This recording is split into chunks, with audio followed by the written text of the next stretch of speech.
What is up, guys? Card Lad's returning today with a brand new type of video. I'm going to be going over my top 10 Pokemon cards that I own. If you like this new type of video, let me know in the comments or just leave a like. And I'll start right off by saying that these are cards based on rather sentimental value, but mostly the rarity, and I'll explain why for each card. I won't be including graded cards just because I only have so many graded cards, and I think it's more interesting that I can include more if I don't include graded cards. So, first off here is this Sableye and Tyranitar alternate art. I actually pulled this myself probably almost 2 years ago at this point. It's in super great shape. You can even see the border, the black double border. Even that is centered very well. I pulled it myself. There's not much, really no flaws going on, and I'd love to grade it. I'll pop it out for 1 sec just to show texture a little bit more. This card's really significant to me because it's actually gone up in value a little bit. It's like a $50 raw card. I will talk about some of the prices of the cards just because it's that type of video. Normally I don't, but for this video I will be. There's really no graded price to this card, and it seems to be hard to find. Even raw, there's not too many. This was from Unified Minds in English. However, in Japanese, the set was Miracle Twin. So I got 1 box of those ages ago when they were still on Amazon for like 60 bucks. And I pulled this. So it was the first alternate art I pulled, the first modern hit that I think I've really held onto because I like it so much. There's a couple others, but this one's really significant to me. So hoping to send it to Becca one day, maybe get a black label, fingers crossed. That'd be super crazy. And if I ever do a graded card video, no matter what grade it gets, it'll be there. So that's number 1. Number 2 is, by the way, apologies for my voice. My allergies have been killing me for these past few videos, so yeah, I know it's been past few videos, but it's rough, guys. Anyway, Groudon Ex. There he is. This card is actually not in great shape. I got this as a kid on Christmas. We didn't have many EX cards. My brother and I did not have the best luck pulling them, and when we opened cards when we were kids, mostly EX era, so I guess my parents found some on eBay or somewhere and bought them for us. So to actually own an EX card as a kid when all our friends had them and everything, it was pretty cool. It was a little bit, cheating back then because we didn't pull it.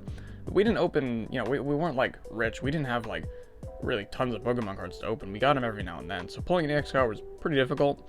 So getting to own one was cool. I remember this Groudon originally was not an art that I liked as a kid. It's a little strange. However, now I really appreciate it. And because I didn't damage it or anything, it's got some whitening, but I would love to grade this card too. Just to have it, just to see what grade it got after all this time from when I was a kid. So I'm sure it wouldn't be a very high grade, but this card's really significant to me, and it's actually really hard to find graded in general. This is a pretty rare card. I think it's from Hidden Legends. I could be wrong. I'm sorry if I'm wrong. I should have probably looked it up before this video, but next card I have, this is a combination of a card that's valuable. You can obviously see the first edition stamp on it, but it is also really sentimental. I never knew what that meant as a kid because I never saw first edition cards. No one really talked about them. I grew up with the EX era mostly, so these weren't too crazy of a deal. But however, I got this card from a friend actually. He gave it to me. I had to totally harass him for it because I loved Scyther so much, and eventually he finally gave it to me. It was really damaged, so he didn't want to give it to me, or just give it to anyone. He didn't want to trade it. It was so damaged, but I did not care. I just wanted a cool Scyther card. So after asking him enough, he decided he'd give it to me. And it's my only first edition holo that I have. So it's pretty significant to me because of that. Not the most expensive considering it's damaged, but I really do like it still. And it's pretty nostalgic. I remember asking my friend a million times for it. I finally got it, and it just so happened to end up being my only first edition holographic card. So first edition holos are obviously rare in general, so it's cool to own one. And even though I didn't pull it, and I didn't grow up with first edition, it's still pretty nostalgic, so kind of a cool story. Here we go is another card. This is more of a valuable card that I own. It's pretty rare. This is a Japanese exclusive level X card. You probably have not seen this card in English because it doesn't exist. It's only in Japanese.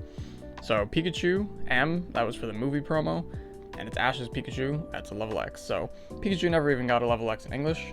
He just didn't. Not only did he not get this art, he just didn't get a level X.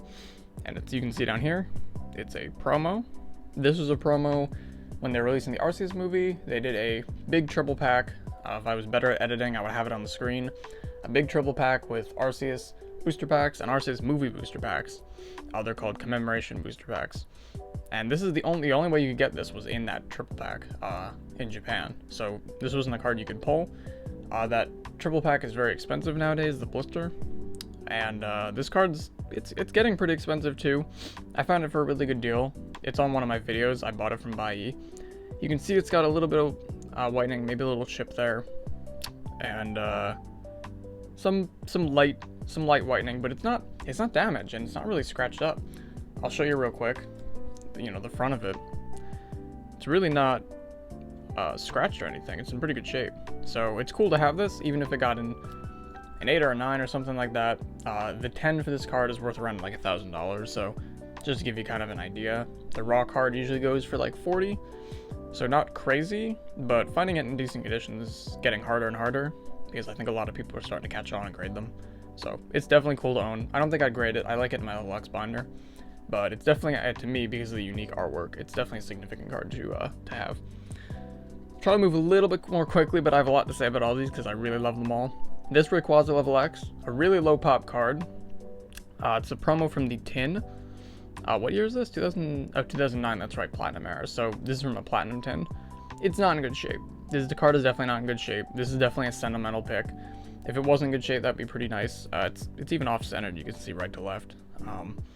I remember as a kid, I looked this card up on eBay. It was worth like $35 at the time. It's probably worth maybe even less now. But at the time, I remember thinking $35, like as a kid. I'm like, that's my most expensive card. That's so cool.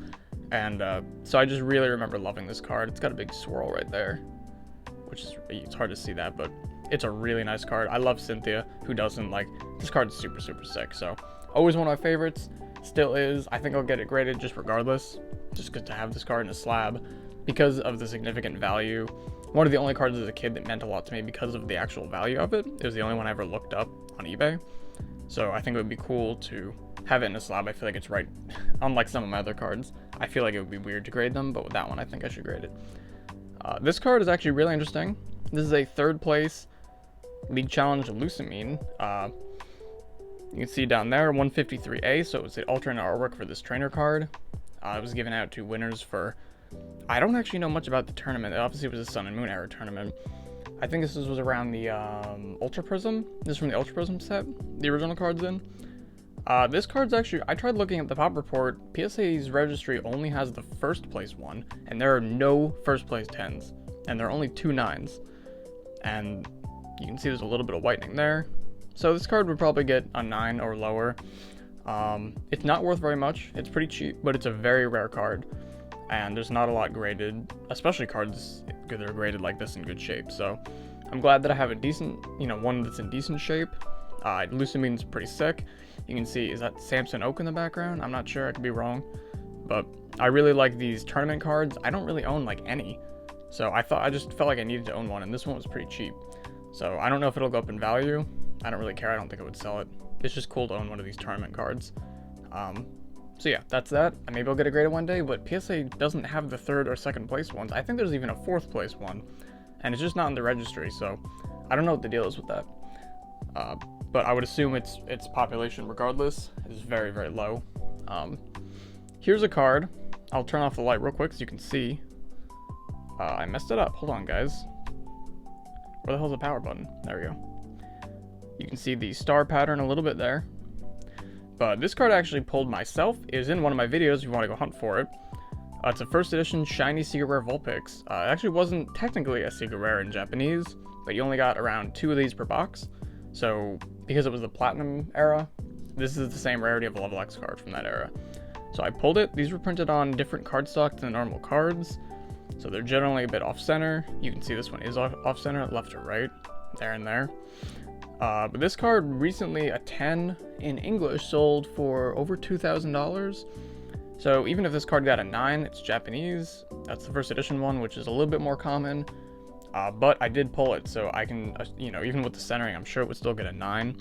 It's also just pulling a secret rare from only a single pack that I bought from this set is very significant. So to know that it might actually have some value to it also is super, super cool. Considering I pulled it myself, it's not like I just bought it and got lucky. I actually pulled this one, and it was super exciting. It's in the Galactic's Conquest video if you guys want to look. A little spoiler, but to see my excitement when I pulled it, you can tell this was a pretty big moment pulling this card. So definitely in the top, what is it, 4 here? Yeah, definitely in the top 4. So here we go, getting to the top 3 cards. This video is getting a little bit long. Guys, if you want to see more of these, let me know. Subscribe, like the video so that I know you enjoy these and it's not just openings. I don't have anything open right now, but I wanted to upload, so I figured this would be interesting. So here we have a Charizard. A Charizard made it onto the list. A lot of Diamond and Pearl. You can see the stars on this. I don't have to turn the light off. Really cool card. I didn't pull this card in Japanese. It was in Supreme Victors in English. In Japanese, you actually had to buy a half deck. So it was like the theme decks in English, but it was a half deck. You got 2 halves of decks.